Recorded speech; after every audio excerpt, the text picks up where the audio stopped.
Sup guys, random rambling today because that's what I want to do. I thought I'll stop talking about pickup, seduction for a while and talk about something else. Just, I want to practice this exercise where I talk about absolutely anything and make it sound like it's the most exciting shit you have ever heard. For example, pizza. I have to tell you how I got this scar on my arm. It's actually a very crazy story. I remember I got it 2 years ago when I was making pizza with my girlfriend at that time. And I remember we just had sex and I remember, yeah, we made the pizza and we put it in the oven and I turned the timer to like 15 minutes, 30 minutes. Then we had sex while we wait and it was good. The sex finished just on time for the pizza. So I was half naked with just my boxers and my PJs. I walked to the kitchen and the pizza smells so fucking good. I remember we put so much ham, so much cheese, and it's mozzarella cheese as well. So it's the kind of cheese that when you pull it out of your mouth, when you bite it and you pull it out of your mouth, there's like a string of cheese that just kind of hangs onto the pizzas as you bite down and pull it away. And I just love mozzarella cheese. It's like Italians. I know this is very rude in Italians, but I don't know why I keep doing that. Anyway, so I opened the oven. It was still pretty hot, and I put my hand in, completely unaware of the fact that I was naked, and I was wearing gloves, oven gloves, and I thought, it's alright. So I reached in and accidentally touched the top of the oven with my arm, and it was like a big psst. And you could tell that something was cooked, and it was not the pizza. It was not just the pizza. It was my arm as well. So I pulled him out. So I'm like, fuck. I screamed the fuck. I was screaming so loud. And I got this burn. I remember at that time I was like, fuck. I mean, I didn't really get pissed about this, even though I knew that there's probably going to be a scar on my arm forever. But I realized, it actually looks kind of good. I mean, at least it's like a decent shape, It's like a trapezoid. The I don't know if you can see. Yeah, it actually looks like a birthmark. I mean, I could completely change the story to a story of a birthmark, and people would probably still buy it. And speaking of scars, I also have a few on my knees and have a few on my elbows, and I got those from a biking accident. It was kind of stupid because I don't know what happened to me on that day. It was a very sunny day, and I was feeling kind of lazy and don't really want to follow road code. So I remember I was about to cross the road, and I turned my head around, and there was this car was driving towards me, and I only looked for a split second, but I didn't realize how fast that car was going. So I just kind of like pedaling slowly, try to get myself up on the bike again. So I tried to cross, and the car hit me, and I remember I jumped off the bike thinking that I'll be safer that way. So I kind of flew, God knows where. And I don't remember I don't remember I was flying, but I woke up and I was like, oh, like my hands were on the ground, and my knees were bleeding, and so was my elbows. And I was like, fuck, did I just get into a car accident? And I tried to get up, and I remember I blacked out for like 1 or 2 seconds as I was getting up. And I saw the car keep driving, then the driver stopped. I was like, oh, thank God. Thank God she stopped. And it was a nice, Asian lady. She took down my address. I biked home. I biked home in my bicycle with the wheels kind of bent, but it doesn't matter. That bike was stolen later anyway. So anyway, I got home, and I remember at that time my grandpa was visiting me from Taiwan. Oh, from Taiwan. And the crazy thing was, he opened up the garage and he saw his grandson like with knees bleeding, elbows bleeding. As I was like, fuck, I just got in an accident. And surprisingly, he didn't freak out. I think he did freak out a bit, but he's usually a very calm dude. He's a Buddhist, so as you can imagine, most Buddhists are like very calm with the way they deal with things in life. Now I've never used to be a Buddhist, but now I really like their philosophy. It's like a way of living life that they talk about, not let your mind control all your behaviors, and most importantly, your life. So that's what I love about Buddhists. I wish my mom told me this during high school, because she tried to get me into Buddhism, but she was telling me to write and copy like some of the stuff, the books they have, or the chanting they have. And that just puts me off because I didn't believe in that. But if she had told me about the teachings of like real Buddhism, about getting to present, about meditation, then I would have I don't know, maybe it wouldn't have resonated with me back then. But I like it now.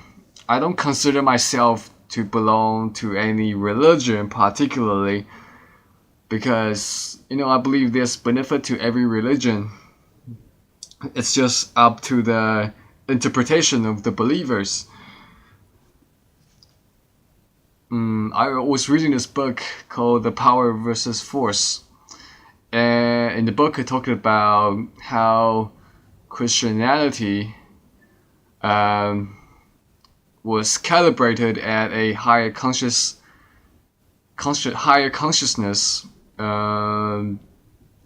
ages ago, like when it just got started.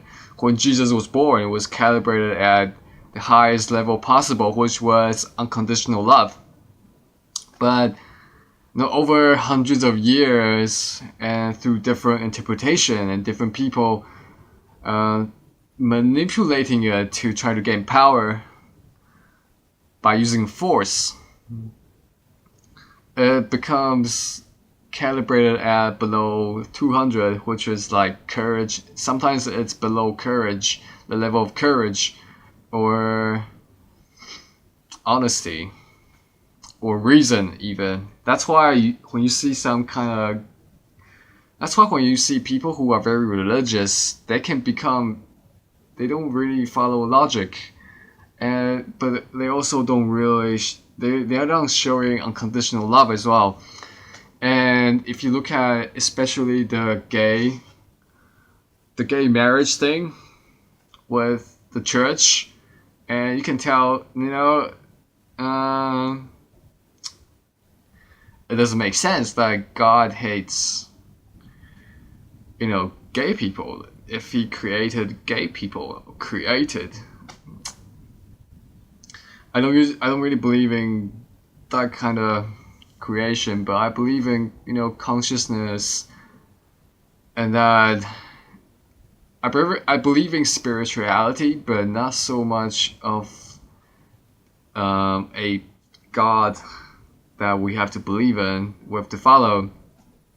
It's a good thing to, I reckon, believing a God and put your faith onto that person can make your life more peaceful, because now you don't have to constantly worry about, this or that.